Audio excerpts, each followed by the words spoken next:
Здравия всем слушателям и подписчикам моего канала. И в этом видео я хотел бы открыть вам тайны сознания и показать, где же находится царь в нашей голове. Так как в современном мире, к сожалению, 99% людей живет без царя в голове. А что это значит? Царь – это ум, мысли, соображения. Выражение без царя в голове – это все равно, что без ума в голове. То есть безумие. То, что мы наблюдаем в современной цивилизации. Цель этого видео не просто показать, почему это происходит и как это произошло, ну и, соответственно, дать людям путь, как выйти из этой ситуации, как же было раньше, как легко и просто этого избежать. Вот что пишет, например, по этому поводу Гоголь в своем «Ревизоре».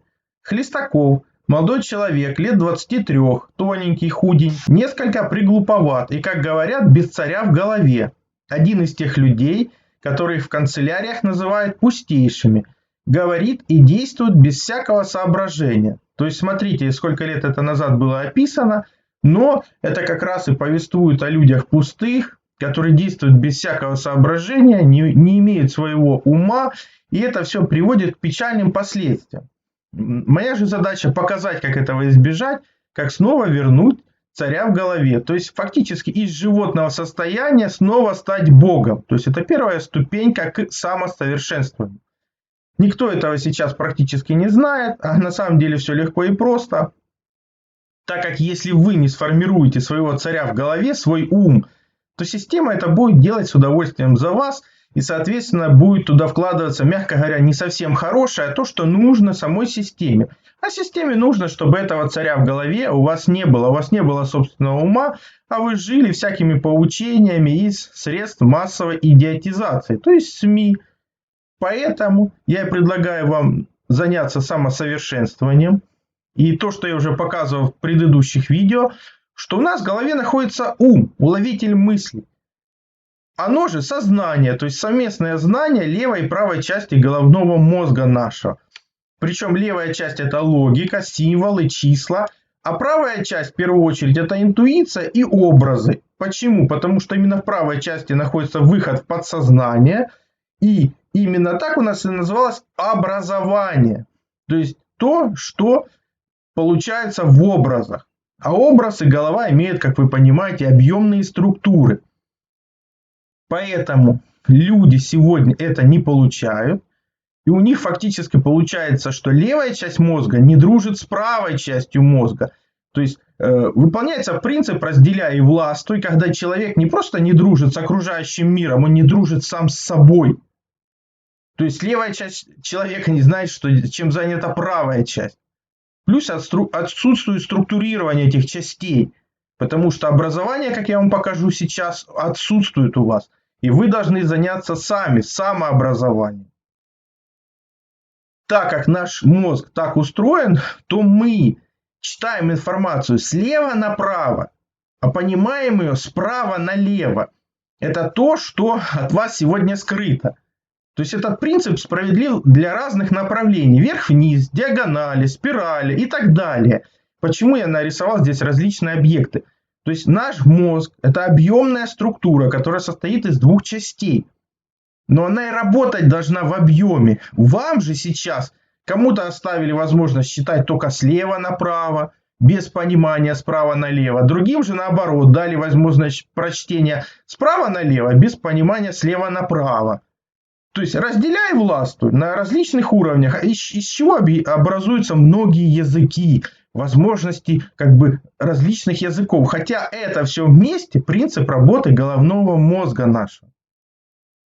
Древние об этом знали, но в современном мире об этом лучше всего написал Вашкевич. Вот его книги «Системные языки мозга», «Магия слова», «Язык и физиология». То есть там все это описано. Он, основываясь просто на том принципе, что человек читает слева направо, понимает справа налево, он это все заметил. И он заметил такое понятие, что фактически системными языками мозга он назвал русский и арабский. На самом деле русский и арабский это один и тот же язык, просто разделенный на части, как я вам сейчас это все покажу. Все ссылки на материалы, как всегда, в описании. Там очень множество информации, которую Вашкевич передал. Единственная его ошибка состоит в том, что на самом деле это один язык. Это не два разных языка, русский и арабский. А арабы — это не те, кто назван сейчас там, а это род R1B1, род Аба или араб. Они же рабы, они же очень предположительно, что род ада, то есть выходцы из нижних уровней цивилизации. Почему не все перевернуто как бы? То есть это ошибки Вашкевича, но если присмотреться к написанию арабских символов, русских, санскритских, то очень все понятно. Вот, например, по-арабски огонь — это вугун, по-русски сейчас это огонь, а на санскрите это агни. Но здесь основа как раз гласящие символы. То есть они гласят, оглашают слово. То есть это ГН.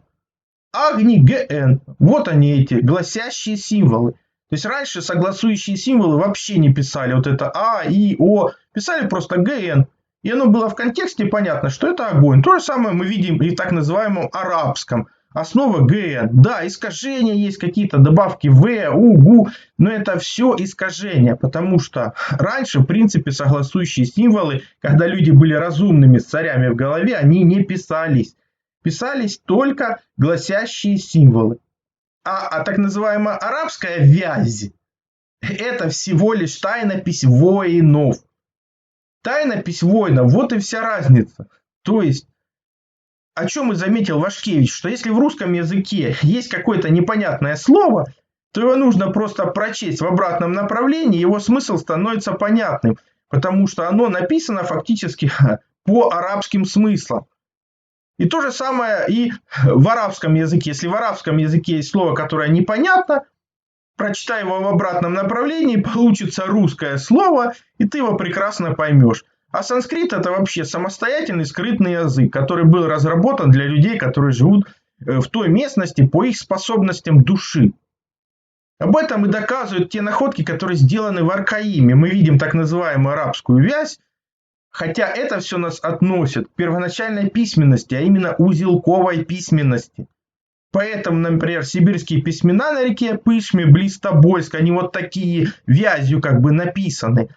То есть это все признаки объемного изначального письма. Оно еще и цветное должно быть, потому что наши предки были с царями в голове, у них был структурирован мозг, он работал в объеме, поэтому изначальная письменность у них была узелковой. А уже когда узелки обмакивали в различные чернила, краски, и потом это отображалось на каких-то листах, бумаги, дерева, камня, не принципиально на какой поверхности, уже получалась так называемая вязь. Вязь, то есть это принципы как бы печатания этих объемных символов на плоскости.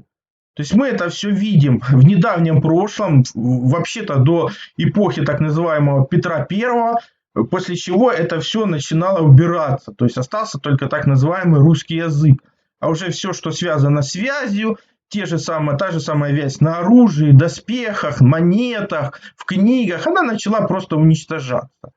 Поэтому вот вам лингвистическая карта Азии 1730 года. На территории Сибири была своя письменность. Да и было множество видов этой письменности, но основа у них одна. Вот то же самое авестийское письмо. А – это источник, первоисточник, а В – весть. Все четко, ясно, понятно и на русском. А то, что оно так написано, это просто отображение узелковой письменности. Вот она, узелковая письменность, первоисточник всех письменностей на Земле, которыми славяне владели всегда. Именно она в объеме, именно она в цвете, именно она помогает мозгу максимально реализовать свой потенциал, тот, который заложен в человеке, получить царя в голове. И, как видите, она объемная. Если это все обмакнуть в определенную краску того цвета, как и эти нитки, то получается, возможно, отпечатать этот текст на любой поверхности. То есть вот то, что наука не хочет в упор замечать, оно сохранилось до наших дней, и каждый может ей воспользоваться, так как это позволяет мозгу работать в объеме. И, как вы видите, основа всей этой письменности — свет. Но это я покажу в других видео. Вам главное понимать, что это и есть основа. основа работы нашего мозга. Друзья, не могу пройти мимо грандиозной предновогодней распродажи на все товары марки Синтезит. Только до 29 декабря у них скидка до 40% на все препараты. Вы знаете, в следующем году серьезно вырастет налоговая нагрузка, и Синтезит вынужден будет поднять цены. Но сегодня можно купить не просто по старым ценам, но и с самой большой возможной скидкой. Всем рекомендую попробовать Синтезит, в том числе их уходовую косметику. Таких символов, видов письменности, их множество. Вот, например, перед вами коруна. Какая-то душа, руны – это тайный образ. То есть это те тайные образы, на которых работает наша душа. Это матрица 12 на 12, то есть там 144 символа. Но это уже для более развитых духовно, тех, кто движется по пути духовного восхождения, духовного развития. Для этого нужно начинать с базы. А база – это и есть фактически запрещенная наша древнеславянская буквица. То есть это тот же самая матрица 7 на 7. То есть это базовая матрица структурирования головного мозга человека.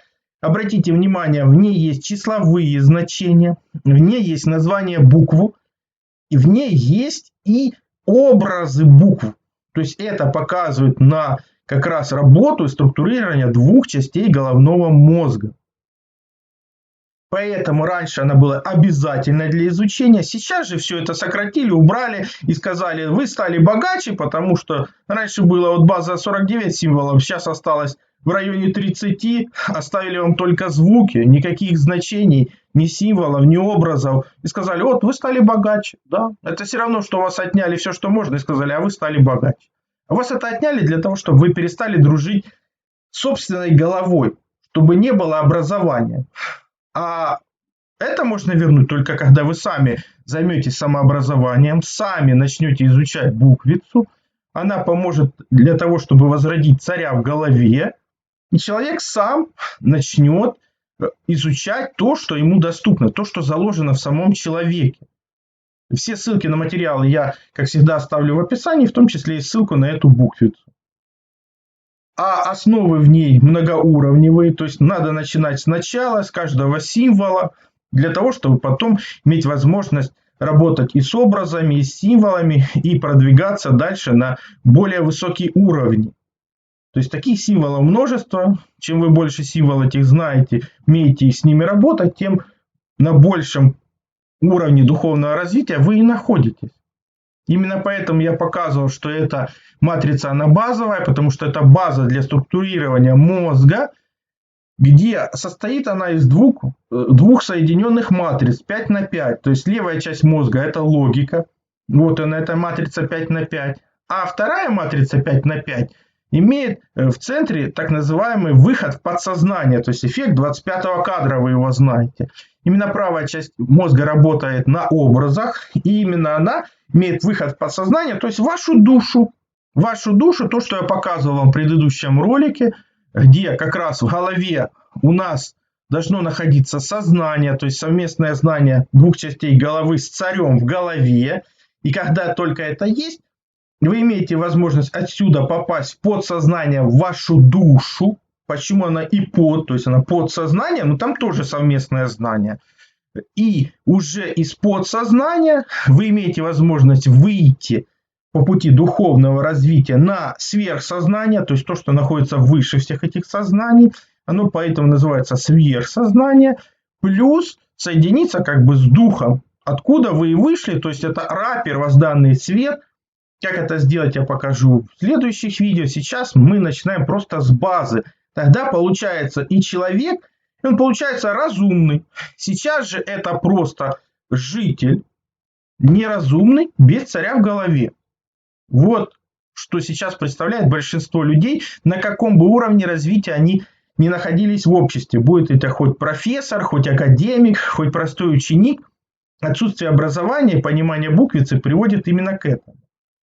Я вам приведу простой пример. Пример того, что образование сегодня отсутствует, а вам просто оставили звуки. Причем, как я всегда утверждал, извращенцы ничего не могут придумать, но извращенцы могут извратить и обрезать, удалить, уменьшить. Вот это все возможности извращенцев. Для тех же, у кого есть царь в голове, все становится ясно и понятно. Потому что, посмотрите, вот, например, согласные звуки и гласные буквы. То, что вам показывают в школе. Здесь нет числовых значений, здесь нет названий букв, здесь нет образов тем более. И мало того, что все эти символы перепутаны, то есть извращены. А как это понять? А очень просто. Прочитайте верхнее слово. Вот. ООО. Что это за слово? А вы его не прочтете, потому что это согласующие символы, это согласные буквы, они согласуют.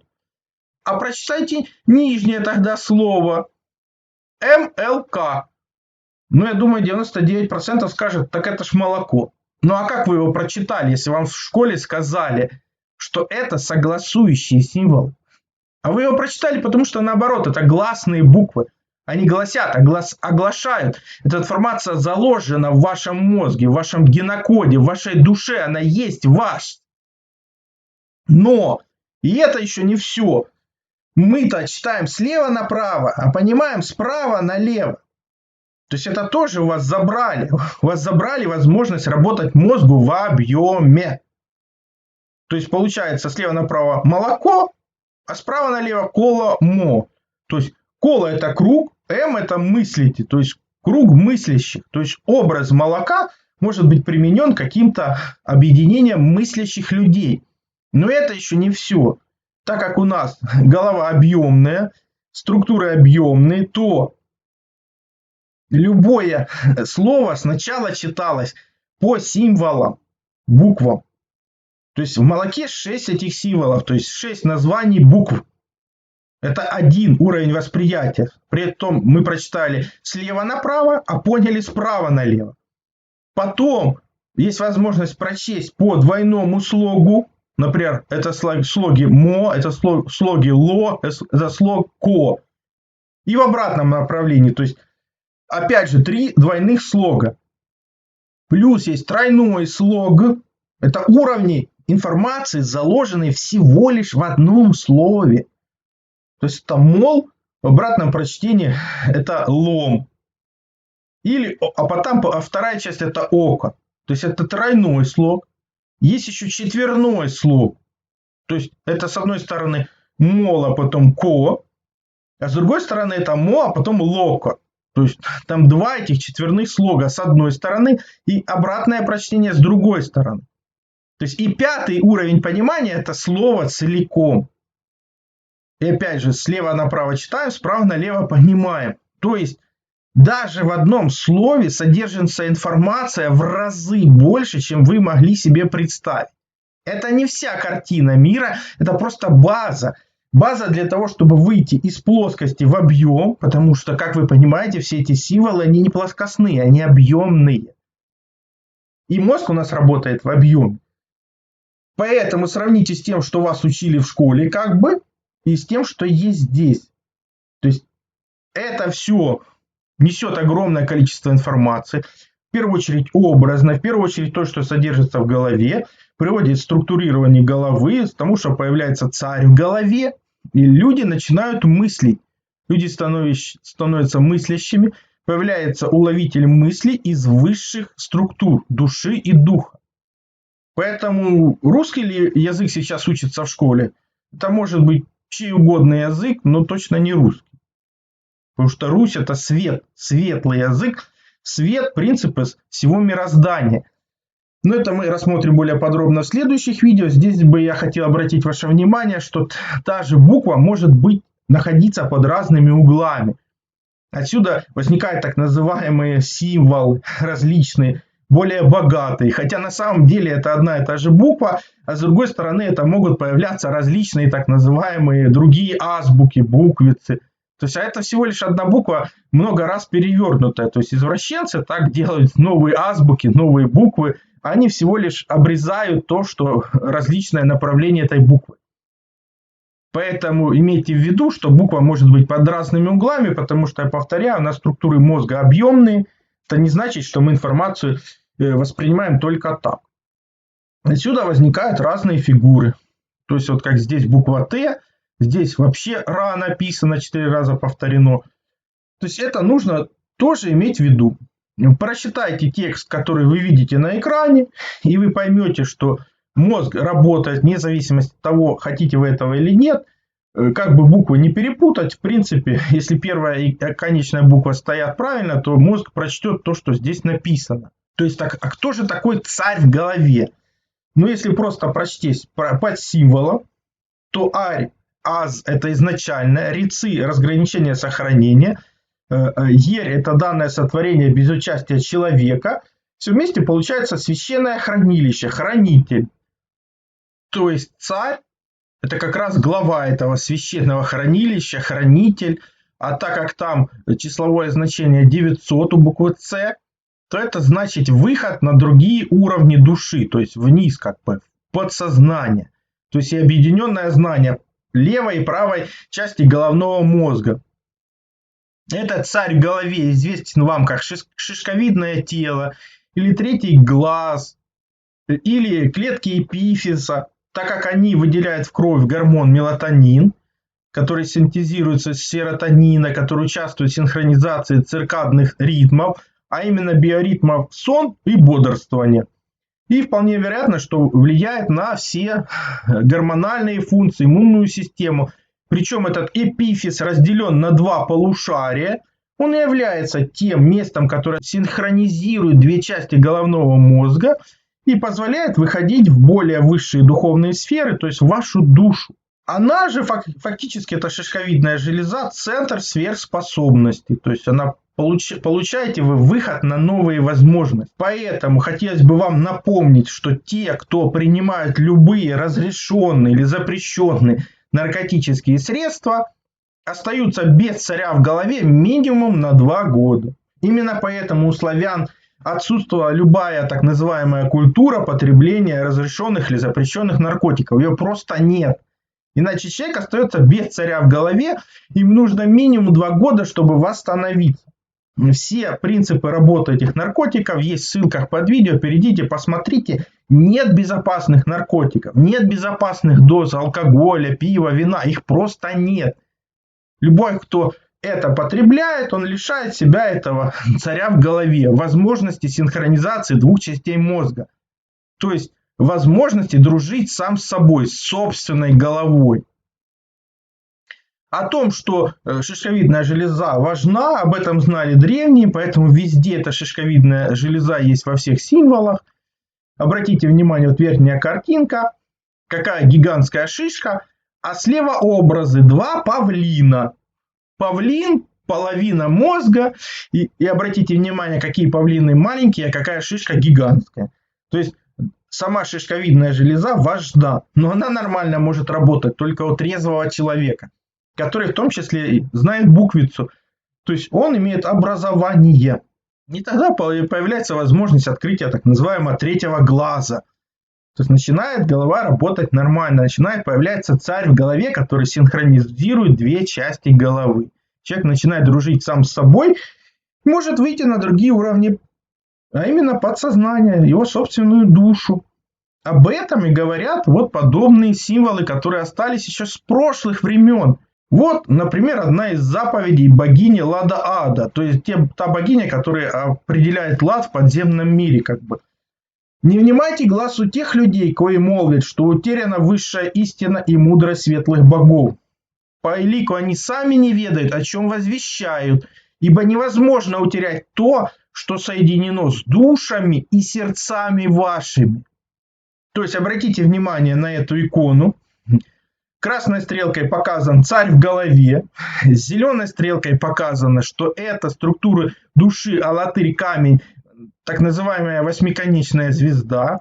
Все это дает возможность выйти в подсознание или душу человека, вот эта синяя стрелка, где этот же алатырь камень, который несет эту высшую мудрость, истину. А желтой стрелкой показана голубинная книга или глубинная книга, которая находится в сердце человека. То есть это вся информация, которая нужна человеку для того, чтобы выжить в определенной части мироздания. Вспомните Маугли, который попал как бы к животным, который говорил на их языке, при этом его никто этому не учил. Почему? У него все это было в нем заложено. Он просто попал в экстремальные условия, смог из себя это вытянуть. А слева и справа это как бы мужская и женская энергия. То есть это для мужчин справедливо. Перед нами святой Николай, мирских лики чудотворец. Ну, на самом деле у славян это числобог. 0 и кол, то есть 0 и единица, он же Николай, он же числотворец, чудотворец, потому что числа творят чудеса. Покровитель в течение времени и счета у славян. У числобога было два лица. Одно отмеряло течение дня, другое ночи. Кукушка, птица числобога. То есть единица и 0. Вот он Николай. 0 и кол. Вот вам изображение этого символа именно числобога. Но вы же люди грамотные, вы уже видите, что перед нами объемная структура. То есть по палочке здесь добавить. То есть это 3 плоскости как раз объемной структуры энергона в первую очередь. Так что давайте вспомним заповедь Одина, тоже одного из светлых богов. Ведайте, люди, что каждый потомок древних богов должен иметь родовую веру. Вера – это чистые знания. Ясный разум, то есть иметь возможность выхода на высшие сферы. Пытливый ум, то есть свой уловитель мысли. Любящее и храброе сердце, чистую совесть и сильные руки и крепкую волю. То есть волю стать разумным мыслящим человеком. Давайте делать выводы. Фразеологизм «без царя в голове» – кусочек старинной пословицы. У каждого свой ум, свой царь в голове. Где царь – это ум, уловитель мыслей, то есть мысли, соображения самого человека. Без царя в голове все равно, что без ума в голове. Царь в голове – это шишковидная железа, она же третий глаз, которая синхронизирует две части мозга и другие функции тела и способствует появлению сознания, совместное знание всех частей головы. Тогда начинает правильно работать ум, уловитель мыслей из высших духовных сфер. То есть это душа человека и подсознание, дух, то есть сверхсознание. Если же царя в голове нет, или, как сказал Ницше, Бог умер, остается анархия, следствием которой становятся страсти, душевные метания, трагические безрассудства. Человек, лишенный основ культуры, превращается в животное, раздираемое внутренними противоречиями и остается один на один с хаосом. Под маской существа без царя в голове скрывается опасный безумец, разрушающий не только себя, но и мир вокруг. Вернуть царя в голове можно только отказавшись от всех разрешенных и запрещенных наркотических средств, плюс начать изучать хотя бы базу, то есть 49-буквенную матрицу 7 на 7, которая является основой для структурирования мозга и несет в себе знания о системном языке мозга, который является объемной структурой и также способен считывать объемную информацию. Также хотелось бы напомнить, что людьми без царя в голове старается управлять эгрегор, он же агрегат, который призван собирать человеческую энергию низковибрационного уровня, из-за чего жителей держат постоянно под постоянным воздействием искусственных излучений полей, в том числе и психотропного происхождения. Как от этого всего избавиться, я расскажу в следующих видео, если, конечно, вам будет интересно. Ну, помните, повторение мать учения, но информация с первого раза никогда не усваивается. Смотрите видео столько раз, сколько нужно. Все ссылки на использованные материалы в описании под видео. Кнопочку «Еще» нажмите, все откроется. Либо смотрите в конечных заставках к видео. Ну, не превращайтесь в четвертую обезьяну нашего времени, которая просто уткнулась в гаджет, ничего не видит и ничего не слышит. Напишите свой комментарий, поставьте лайк, подпишитесь на канал, поделитесь видео в социальных сетях, для того, чтобы здравомыслия стало больше, новые исследователи подключились к этому направлению, больше информации на канале и в конечных заставках к видео. Также переходите на мой сайт, ссылка есть в первом закрепленном комментарии под каждым видео, там размещены мои статьи, в том числе и запрещенные на других платформах. Плюс там же существует и магазин. Магазин существует для тех, кто хочет и может поддержать мою деятельность, для того, чтобы я ее и продолжал. Я же смогу вам содействовать в том, чтобы вы узнали свое предназначение по дате рождения, либо освоили силу живой воды, проводили измерения, которые помогут понимать, что вы едите, что пьете. Плюс получили лучшие натуральные витамины, именно Иван-чай.